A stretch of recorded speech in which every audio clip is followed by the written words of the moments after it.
आपने फरमाया 3 शर्तों पे कायम रहना, 3 शर्तों पे। एक, अल्लाह वालों पे जिंदगी में एतराज ना करना। कभी रब अल्लाह ताला के बंदों पर एतराज, कोई चीज नजर आए भी तो शिकवा ना करना, समझ लेना कि मेरी निगाह की गलती है। और दूसरा, रोज अपने ऊपर मेहनत करना, मोहब्बत कम नहीं होनी चाहिए, बढ़नी चाहिए। और तीसरा फरमाया, मुझे कहने की जरूरत ना पड़े, कहने की जरूरत, तुझे इशारा समझ जाना चाहिए। अब्दुल वाहिद बिन ज़ैद कहने लगे, हुजूर मिलेगा क्या?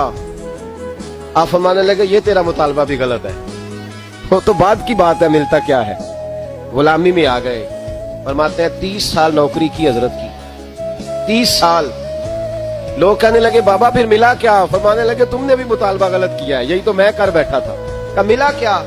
आप फरमाने लगे, मेरा इस वक्त हाल ये है कि लोग दुआ करके रब से लेते हैं, मैं दुआ नहीं करता, अभी मैं सोचता भी पूरा नहीं, मेरा रब वो चीज पहले मुझे अता फरमा देता है। तो बगदाद के लोग कहते हैं, बगदाद में कहत पड़ गया, बारिश नहीं होती थी, बारिश नहीं होती थी।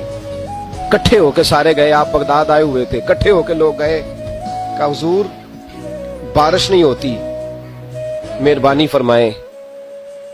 तो कहते हैं लोग आके बैठे हैं मेरे पास, बारिश की दुआ कर दें।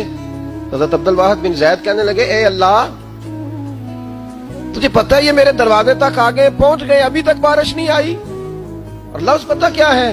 कहने लगे, तुझे वास्ता मेरी उस अकीदत का जो मुझे हजरत हसन बसरी के साथ है, उस अकीदत का वास्ता, मुझे रुसवा न कर। इन्हें भेजा क्यों था अगर बरसानी नहीं थी? दुआ देखे, मोहब्बत के रंग में दुआ हो रही है, वास्ता भी मोहब्बत का दिया जा रहा है। बगदाद के लोग कहते हैं, बस हजरत के जुमले भी पूरे नहीं हुए, रब करीम ने बारिश अता फरमा दी।